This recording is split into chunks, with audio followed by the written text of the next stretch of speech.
20 minutos pasaron de las 7 de la mañana, lo mencionábamos al comienzo del programa, el proyecto de presupuesto del Ejecutivo obtuvo ayer dictamen de mayoría, el oficialismo avanzó con el voto doble del presidente de la Comisión de Presupuesto, Venegas Lynch, el respaldo del PRO y la Unión Cívica Radical, hecho que le facilitó la victoria a la Casa Rosada. Lo vamos a saludar a Cristian Castillo, es diputado nacional por el Frente de Izquierda. Diputado, ¿cómo le va? Gracias por atendernos, buen día.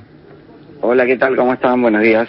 Gracias por atendernos y por estos minutos. Bueno, en definitiva, su opinión, ustedes tuvieron un dictamen propio en torno al presupuesto. ¿Qué pasó ayer y qué piensa que va a pasar próximamente con este tema? A ver, el gobierno en realidad no quería que hubiese dictámenes, estuvo tratando todo el día de ayer, y ya venía de antes, que no estuviesen las firmas suficientes para que hubiese dictámenes, y cuando no pudo evitarlo porque ya había una cantidad de firmas en distintos dictámenes que superaba la mitad más uno de los presentes en la reunión de comisión, que es la condición para que los dictámenes tengan validez.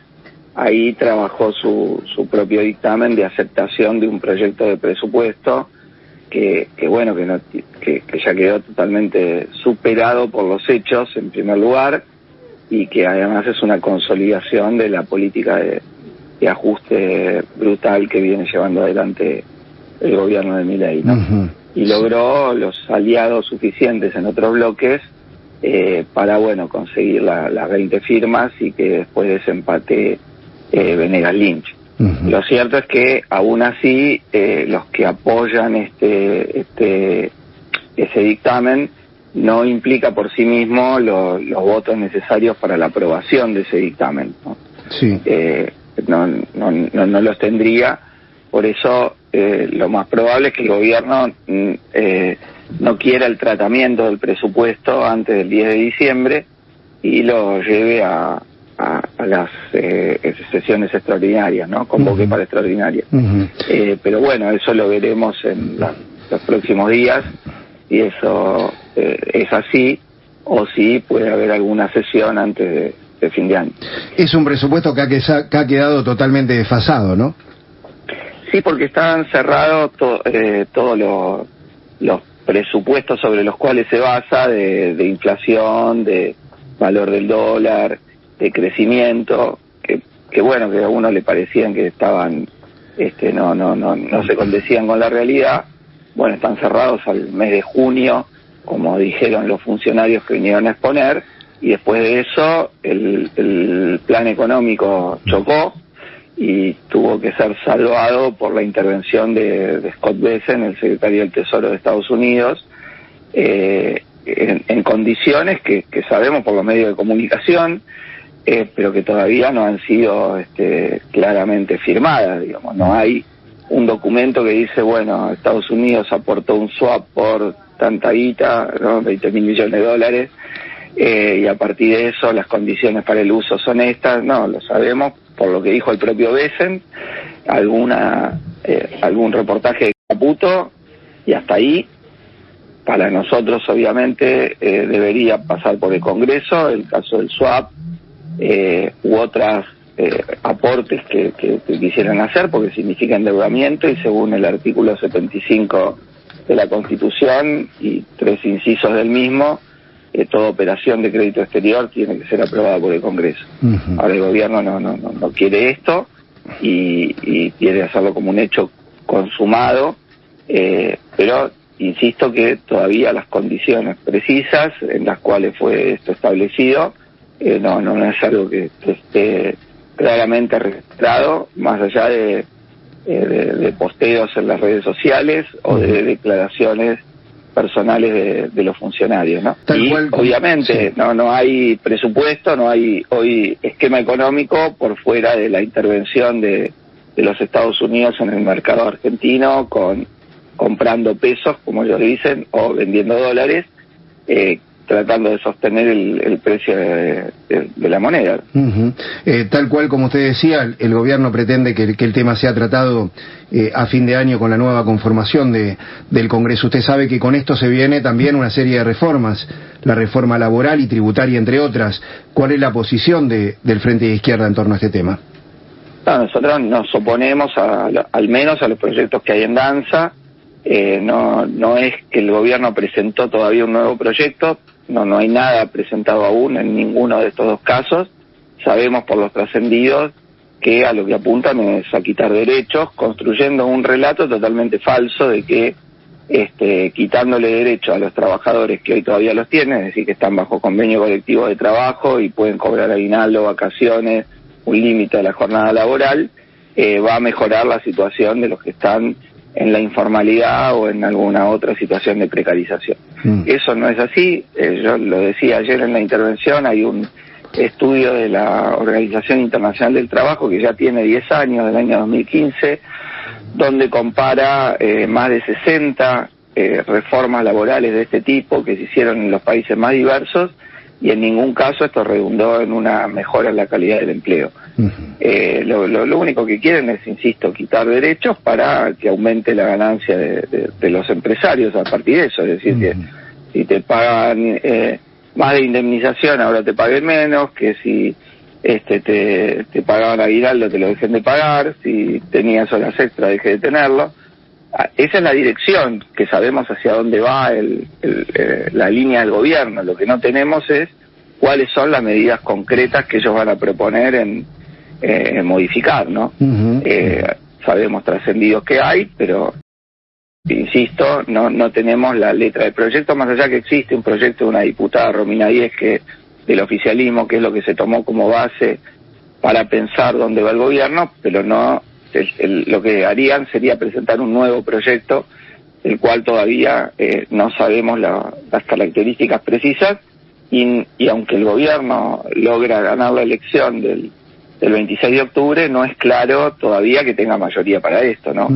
De nuestra parte creemos que hay que insisto, que no ceder y que enfrentar lo que el gobierno quiere hacer, que sabemos que es una quita de derechos. Diputado Mariano Colombo, buenos días. ¿Qué tal, Mariano? Muy bien. Quería preguntarle qué escenario, qué horizonte ve para temas como presupuesto universitario, emergencia en pediatría, tema discapacidad, a partir de la nueva conformación del Congreso. Bueno, lo de emergencia en pediatría, el Hospital Garrahan, el gobierno tuvo que aceptar la derrota y ayer le comunicó el aumento a los salarios de los trabajadores del Garrahan, que lo consideran una gran victoria. O sea, más allá de que el gobierno no quiso promulgar la ley, o mejor dicho, en un mismo acto promulga y suspende la ley de emergencia en pediatría, tuvo que terminar aceptando darles el aumento a los trabajadores, que es muy grande, que es del 61% al básico, y que ellos lo consideran una gran conquista de su lucha. En el resto no está contemplado en el presupuesto, por eso hay distintos bloques que han dicho que no van a acompañar al gobierno, sino los incluye, ¿no?